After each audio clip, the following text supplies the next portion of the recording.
지금 롯데관광개발에 대한 이야기들을 많이 하시는데 오늘 급등을 한 것 같아요. 근데 내일이라고 그러죠? 그 뭐지 외국인들 입국할 때 그 코로나 면제, 네. 면제 네. 그거의 발표가 내일이라고. 네.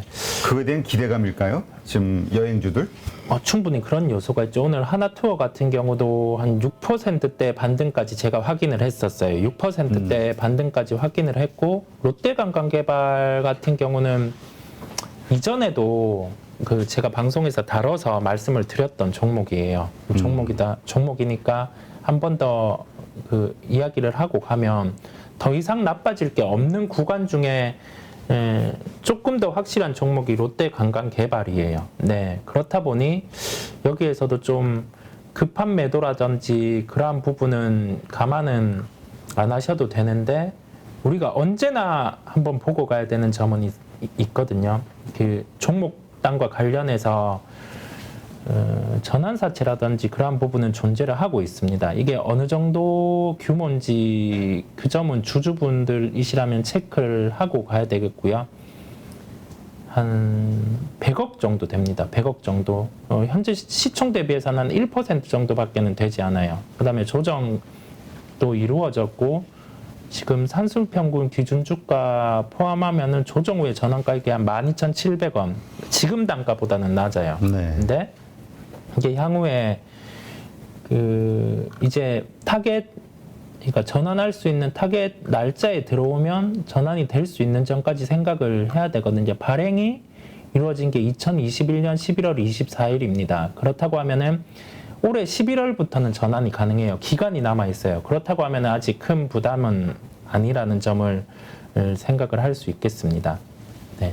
회복이 된 주가는 지금 반응에서는 여기에서 턴을 한다고 하면은 14,000원, 15,000원 구간까지는 상승을 할 수 있을 겁니다. 네. 그 가격대를 생각을 해 볼 필요가 있겠고요. 연결해서 하나투어 같은 경우도 확실히 오늘 이렇게 돌려주는 모습이고 제가 외국인이 보기에 우리나라에 대해서 그 입국에 PCR 검사를 하느냐 안 하느냐 여부가 우리나라에 대해서 관광을 적극적으로 올지 말지에 키가 된다더라고요. 외국인 입장에서는. 네. 그러면 이제는 조금 여행 쪽이 나아질 수 있는 환경이라고 볼 수 있겠습니다. 네.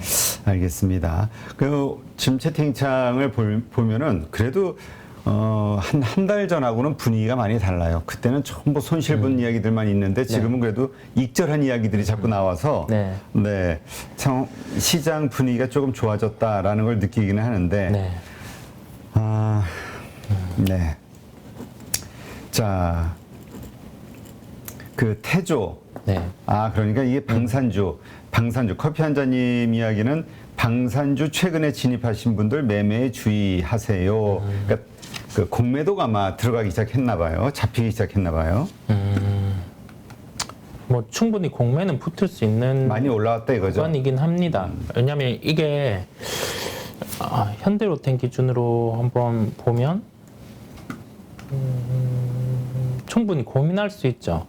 왜냐하면 뭐 주가 같은 경우가 이렇게 상승을 해 있고 이 상승을 해 있는 구간이 한 3조 2천억 원 정도. 근데 여기에서 일단은 뭐 폴란드 수주라든지 그 부분이 나온 상황 그러면 조금 비거든요. 수주가 한 단계 비어요. 연말에 가서는 당연히 또 있을 수 있는데 수주 비다 보니까 뭐 공매도 플레이도 할 수가 있죠. 공매도 플레이 할 수 있는데 이런 종목 쉽게 공매도 치다가는 또 한번 공매가 손실을 볼 수 있는 상황이긴 하죠. 네. 그 점을 염두에 둬야 되고 주도주군에서 만약에 좀 중기적으로 잡는 플레이 같은 경우는 어제도 언급드렸지만 고점 대비해서 한 15% 정도 조정이 나오고 그 조정을 지켜줄 때 같은 경우 그 지켜주는 과정에서 시장을 통해서 조정이 나오고 나서 이 종목 같은 경우 실적에 훼손이 나타나는 부분이 없을 때는 그 정도 구간은 주가가 깨지는 않아요. 깨지는 않다 보니까 새롭게 진입을 하고 싶으신 분들 같은 경우는 방산구는 그렇게 접근을 하면 되겠고요. 태양광 같은 경우도 태양광 풍력도 비슷하고 원전도 또한 비슷하다고 보시면 되겠습니다. 네.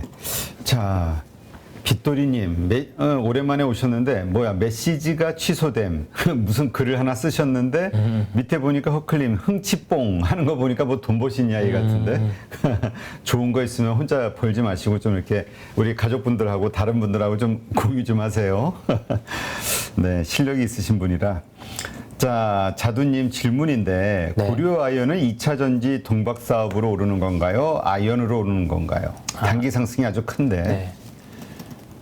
아이언의 재련 부분은 나아지는 건 있고, 이거는 기본의 본업이고, 2차 전지 동박이라든지 그 전구체 사업 부분은 아직 본격 가동이 이루어지지 않고 있습니다. 미리 땡겨와서 플러스는 될 수 있어요. 그 요소는 아니고, 지금 고려아이언 내부적으로 그냥 주주 친화적 정책이라든지 그 요소가 강화를 하다 보니까 어제의 주가 상승, 오늘 같은 경우는 좀 오버슈팅 구간 이 정도로 나왔어요. 나온 구간이겠고, 여기에서는 이제 충분히 차익이 나올 수 있죠. 왜냐면 한번 뭐 소위 말해서 손실을 보던 구간에서 반등이 나왔다 보니까 이러한 모습이 차익 실현이 나타나는 모습이고요. 똑같은 시각입니다. 50만 원 이하대에서는 그냥 강하게 사 들어가야 되는 종목이고, 그 이후 같은 경우 플레이는 한 60만 원 이상에서는 뭐 비중 한번 줄여주고, 근데 이 다음에 본격적으로 2차 전지와 관련된 사업의 공장 가동, 이 시제품이 나오고, 그러한 단계에서는 주가는 이제 이 구간이 아니겠죠. 뭐 80만 원, 100만 원 이렇게 봐질 수 있는 체력을 갖추고 있기 때문에 관심을 놓지 않고 계속 봐야 되는 종목입니다. 알겠습니다. 네, 늘 지금처럼만님, 빗돌이님 그 글자 쓰시면 그냥 후다닥 빨리 읽어야 돼요. 바로 삭제가 되기 때문에. 자, 그래요. 고려아이언 참 뭐 한화가 지분 투자했죠? 고려아이언 같은 경우는 어디가 투자했다고 뉴스를 본 것 같은데. 그쵸? 한번 보겠습니다. 네. 제가 그 사이에 또 DB하이텍은 또 1%더 올랐네. 6. 그래서 무슨 이슈인가 했는데. 맞네요. 네, 하나 쪽 같은 경우 3자 배정 유증 참여. 네, 맞습니다. 네네.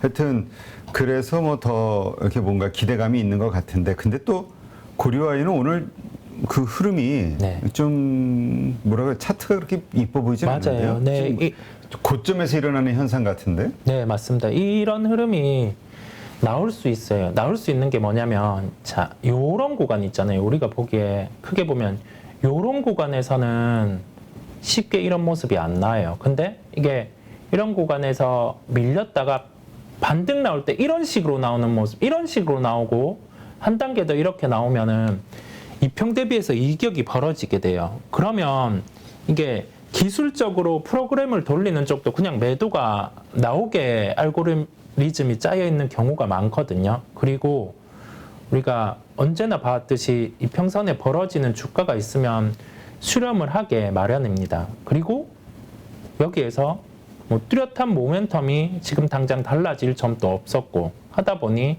차익 실현이 나오는 거죠. 어제 오늘 하면은 이틀간에 10% 수익이 나온 거거든요. 이 대형 시가총액에서. 그러면 매도에 대한 차익이 충분히 강할 수 있습니다. 그 점을 생각하시고, 이런 모습이 거래가 어제 거래보다 더 터져서 나타나면 주가는 바로 반등 없으면은 한 60만 원 초반까지는 조정 나올 수 있는 점을 기억하시면 되겠습니다. 네. 자, 이쁜이님, RFHIC는 한국 항공우주 공급계약권으로 오르는 건가요? 더 오를 건가요? 그거는 알 수가 없죠. 네. 그러나 예상은 할 수 있죠. 공급권은 공시를 했었어요. 일부 공시를 했는데 이게 신호송신장치 쪽인데요. RFHIC 같은 경우에 뭐 방산이라든지 그런 부분 매출이 크게 차지하지는 않습니다. 뭐 일부만 존재를 하고 하다 보니까.